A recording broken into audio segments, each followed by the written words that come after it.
kita jumpa lagi di OTM Channel. Halo adik-adik semua, apa kabar kalian? Semoga selalu tetap sehat ya, dan tetap semangat dalam mengikuti pembelajaran. Baik, kali ini kita akan coba membahas sistem respirasi pada manusia. Nah, yang pertama, kita akan lihat pengertian dari respirasi atau pernapasan.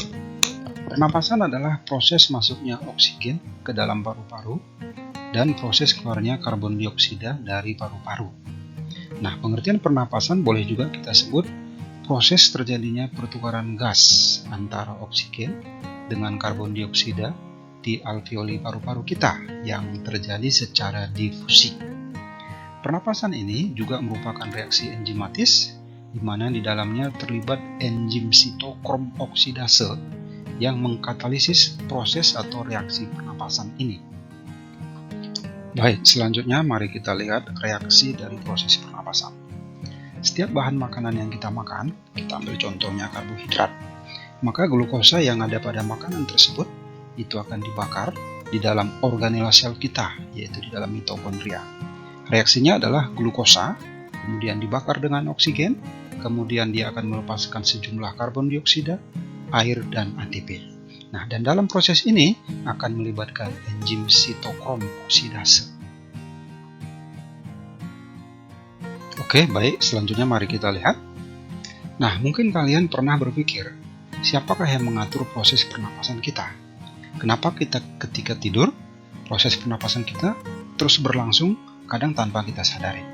Nah, proses pernapasan itu diatur oleh pusat saraf kita yang ada di depan otak tengah ya.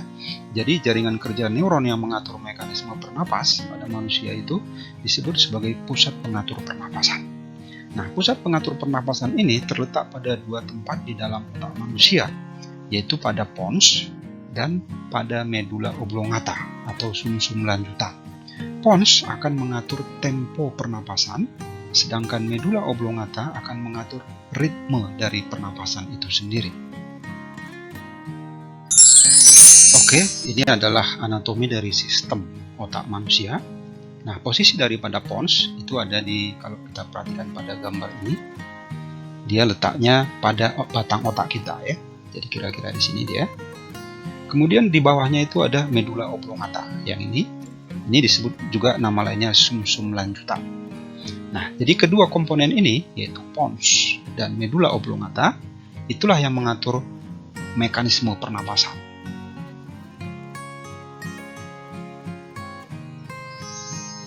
Nah, selanjutnya bagaimanakah proses pernapasan kita diatur? Tadi sudah kita sebutkan bahwa pusat saraf yang mengatur sistem pernapasan kita adalah pons dan medula oblongata. Nah, di dalam proses pernapasan itu akan dihasilkan karbon dioksida. Reaksi difusi dari karbon dioksida di dalam darah kita itu akan membentuk asam karbonat yang kemudian melalui reaksi reversibel dia akan membentuk ion bikarbonat dan ion hidrogen.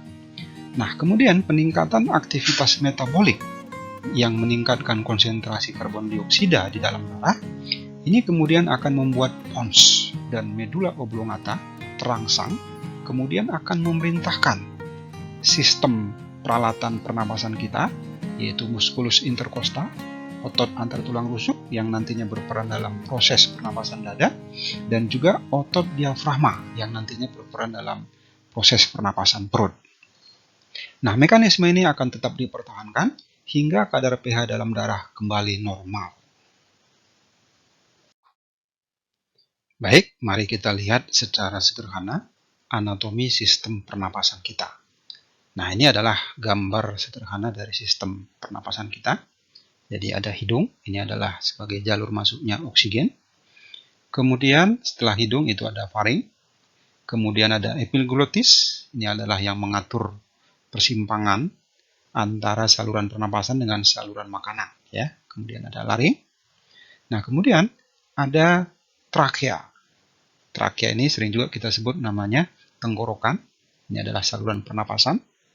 Kemudian trakea ini akan bercabang dua seperti huruf Y terbalik. Nah, percabangannya itu kita sebut namanya bronkus. Bronkus kemudian bercabang lagi menjadi cabang yang lebih halus yang kita sebut namanya bronkiolus. kemudian bronkiolus akan bercabang-cabang lagi membentuk gelembung-gelembung gas di dalam paru-paru kita yang kita sebut namanya alveolus. Ya, jadi alveolus ini ukurannya sangat kecil sekali. Pada paru-paru manusia lebih kurang jumlahnya 300 juta buah. Ya, jadi cukup banyak. Dan disinilah proses difusi oksigen dan CO2. Nah, mekanisme pengaturan difusi oksigen dan CO2 itu tidak terlepas dari konsentrasi masing-masing gas. Ya, di mana proses ini akan berlangsung secara reversible antara oksigen, CO2, dan hemoglobin.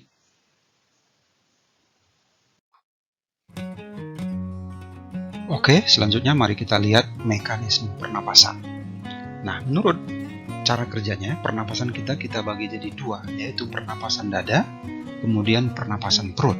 Nah, kalau kita lihat pada gambar ini, pernapasan dada nantinya itu diatur oleh otot antar tulang rusuk kita.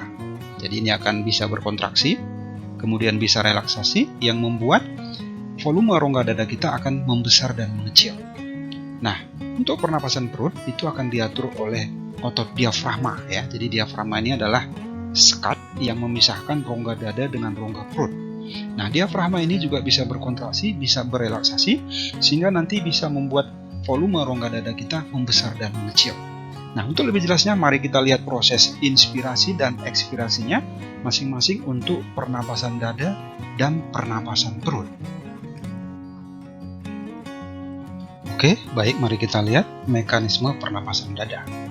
Nah, mekanisme pernapasan dada itu diatur oleh musculus intercosta atau otot antar tulang rusuk.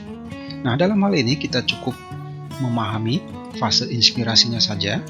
Nah, untuk fase ekspirasinya nanti tinggal kita balikkan saja kalimatnya ya. Jadi kita hafal satu, kita akan dapat dua. Nah, pada inspirasi, MIC atau musculus intercosta akan berkontraksi. Hal ini akan menyebabkan kosta atau tulang rusuk terangkat, sehingga volume rongga dada kita akan membesar. Nah, membesarnya volume rongga dada akan menyebabkan tekanan udara di dalam rongga dada menurun. Ini yang mengakibatkan udara luar akan masuk ke paru-paru dan terjadilah proses pertukaran gas. Ya, jadi proses pertukaran gas dalam sistem pernapasan kita itu terjadi pada fase inspirasi.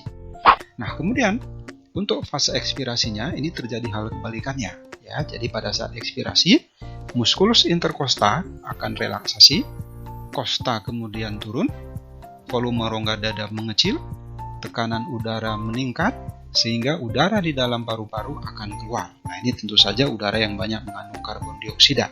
Dan dalam proses ini tidak terjadi proses pertukaran gas. Nah, sekarang mari kita lihat mekanisme pernapasan perut. Baik, sekarang kita lihat mekanisme pernapasan perut. Hal utama yang membedakan pernapasan dada dengan pernapasan perut adalah organ yang terlibat atau yang mengatur prosesnya. Nah, tadi pada pernapasan dada, alat yang mengatur adalah MIC atau otot antar tulang rusuk. Nah, sementara pada mekanisme pernapasan perut, alat atau organ yang berperan adalah otot diafragma. Nah, di sini juga prosesnya sama ya. Jadi ada inspirasi dan ada juga ekspirasi. Nah, pada saat inspirasi, otot diafragma akan berkontraksi. Ya, diafragma ini posisinya sekat atau selaput yang memisahkan rongga dada dengan rongga perut. Jadi ketika dia berkontraksi, maka diafragma akan mendatar. Hal ini akan menyebabkan volume rongga dada membesar. Membesarnya volume rongga dada akan membuat tekanan udara di dalam rongga dada menurun, sehingga udara dari luar akan masuk ke paru-paru. Dan akan terjadi proses pertukaran gas ya. Jadi tetap proses pertukaran gasnya terjadi di fase inspirasi. Nah, kemudian pada fase ekspirasi terjadi hal yang sebaliknya ya. Jadi tinggal kita balikkan saja kalimatnya. Pada ekspirasi yang pertama, otot diafragma akan relaksasi, kemudian diafragma akan melengkung ke atas. Hal ini akan menyebabkan volume rongga dada mengecil. Nah, mengecilnya volume rongga dada akan membuat tekanan udara di dalam rongga dada meningkat, sehingga udara yang ada di dalam paru-paru kita akan keluar. Dan dalam proses ini tidak terjadi pertukaran gas. Oke adik-adik, itu materi kita hari ini. Jangan lupa kalian ulang-ulang kembali, supaya kalian lebih memahaminya lagi. dan dapat nanti menerapkannya dalam menjawab soal-soal. Terima kasih, jangan lupa di like dan di subscribe. Salam sehat selalu dan tetap semangat. Video ini, salam sehat selalu dan tetap semangat. Nantikan video-video menarik berikutnya hanya di OTM Channel. Jangan lupa like, subscribe, dan bunyikan tombol lonceng.